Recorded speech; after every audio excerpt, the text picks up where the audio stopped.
Hello everybody, it's your boy Itsy, and today we are finally roasting every single tower from the Starlit archives. Since my previous roasting videos have caused a lot of controversy in the community, especially my Zone 10 video for whatever reason, I'd like to start this video by prefacing that nothing I say in this video is how I actually feel about these towers. This is an incredibly well-made area with each and every tower creator and developer behind it, making it possibly the best area in the entire game, in my opinion at least. Now, with that out of the way, it's time to start the video. Let's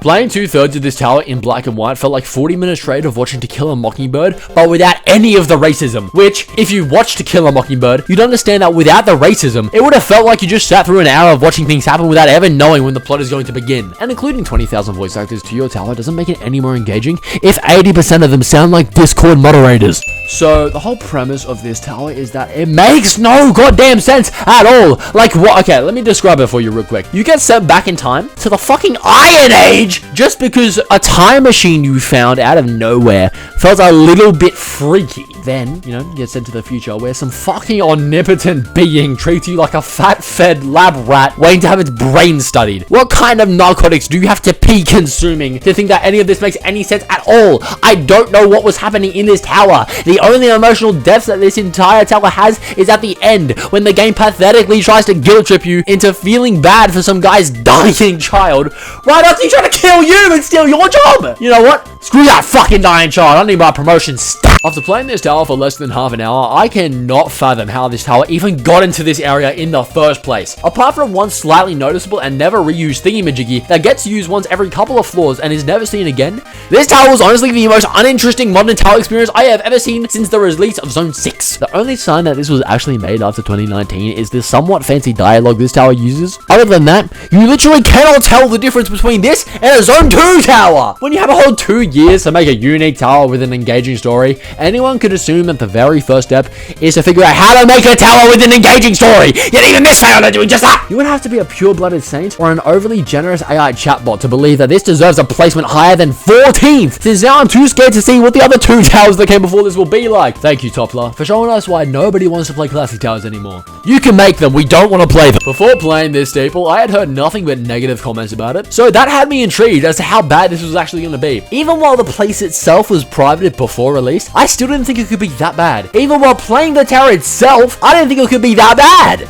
Yeah, it was that bad. The entire second half of this tower is the biggest disappointment I have ever had the displeasure of experiencing in an EToH tower for literally years. It genuinely feels as if they tried to connect the 2 most unrelated towers ever and see how they can manage to link a story between them. The only way that this could have gotten in is if the curators who reviewed and ranked it skips the entirety of floor 4, because the latter half of this tower was undoubtedly fumbled worse than Skycrab's 617 Minecraft world record speedrun. That 4th floor is so horrendous they didn't even want to provide the music for it. RIP SOBC. You're almost enjoyable. I'm convinced that the 2 creators of this tower looked at what they made and thought, yes, this is what they want. They will consume this with pleasure. Like sexual gameplay! The whole 2 years of leniency that was given to this tower was spent creating some of the most annoying custom client object mini gameplay that has ever existed in this game. I'll give credit where credit is due. The minigames do use some of the most well-detailed and creative mechanics I have ever seen in EToH. Literally everything else, though, it was made with no rhyme or reason behind it whatsoever. It is as if they just whipped out ChatGPT, told it to start spamming random obstacle ideas without any other context, and then made gameplay based off the inoffensive gibberish it spewed out. And even some of the minigames are just really, really annoying. I think you understand where I'm going with this. This is why you should never stay in school, kids, because the gameplay might suck like crap. Don't quote me on that. I understand that tower building is simply a creative medium designed for people who wish to express their creative visions in an artistic style, but holy shit, I would rather lick an old man's nipples than be forced to play this abomination for Steeple ever again. Half of the gameplay seems like it was made by the Roblox AI assistant tool, with the only human intervention being a couple of extra prismatic constraints and the client object bull value. They managed to cram in like 9 different transitions, 2 boss fights, with one of them genuinely being longer than some actual in-game towers, sight readability worse than an Tower of Where Are My Pills, and triangular arrows, yet they couldn't make gameplay that followed any sort of good building standards whatsoever. And I kind of want to pet this guy. He's kind of cute. Somehow this is one of the most interesting, but also one of the most forgettable towers in this entire area. Like, yeah, there's cool effects and all, but all you actually do is play like 5 minutes worth of basic modern gameplay, and then your 2-minute noodles are cooked. Congrats! You tweaked out at 1 AM and now your noodles already, you broke bum-ass bitch. They didn't even bother trying to use the best kind of noodles, which of course are Indomie noodles, for this tower, which is why this tower gets a fat 0 and will be sent to the nearest Foxconn factory in China to manufacture iPhone. Nah, this tower's not too bad. Admit! If you're looking for a really long experience where you hate your life and get addicted to mushrooms, then you're in luck. Tower of Umbrella, the asshole, is the perfect place for you. This tower deals with substance abuse in a very entertaining way, and to make it friendly for Roblox, they replace the concept of substances with something very close to it. You know, a fucking umbrella! What? Huh? Oh my god, this is crazy. I feel like I'm flying. Maybe try some fucking crack for once to see if that feels, you lonely bastard. Of course, since no good story can have a bad ending, the main character, which is you, somehow manages to overcome their crippling umbrella addiction, get their job back, and finally get the girl who they fell in love with because she was literally nice to everybody. And that happened off screen! I have no idea how the logic behind this works, but you know, at least it tries. Honestly, an amazing tower though, and it should have won first places easily, but as per usual, we still don't know if the curators are actually mentally stable. The creators for this were too broke for the Steam marketplace, so they ended up transferring their mid-tier 3D platformer into Roblox Studio and called it a day. And somebody better tell me why this tower feels exactly like Celeste. Oh wait, it actually is based off Celeste. Oh wait, what? Honestly, I would have actually been interested in the story if it didn't feel like we just spawned right in the middle of it and then left a couple minutes later, as if we watched one random episode in a 12-season show and expected to be entertained.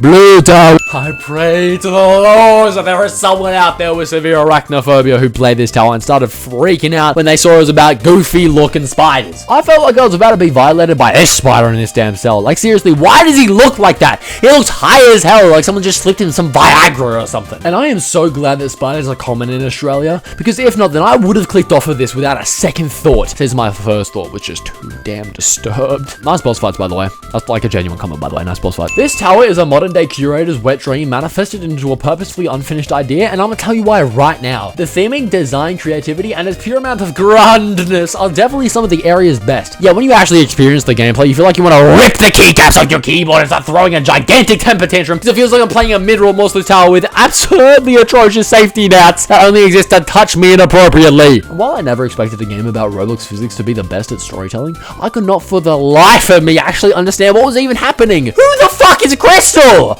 Oh, and they have the nerve to end off a story tower with "to be continued." Finish your fucking story, please! Sorry, Nat.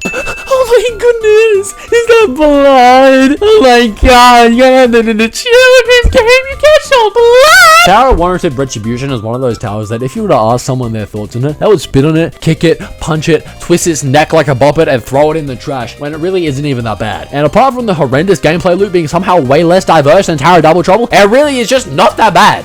That's where the compliments end though, because have you seen the frame for this? The word frame doesn't even apply after you zoom out and see that this tower is literally just an assortment of big ass bubbles. Bubblegum Simulator. Do I have dementia? I genuinely have no idea what the hell I just played. Apparently, this is based off a game called Amori, which I have never played. Don't hate me. Which is why the story is honestly kind of engaging. But genuinely nothing here actually made any sense to me. It really just felt like a drawn-out version of Steeple of Psycho-Wise, which wasn't executed nearly as well as Steeple of Psycho-Wise, because when you put loop-failable speedrun mechanics into a 30-minute story tower, the experience becomes pretty bloody garbage. The creator of this tower has a whopping one whole gameplay style and refuses to improve on it since the devs will put literally anything with good structuring into the game. No hate though, the Amori tower is goated.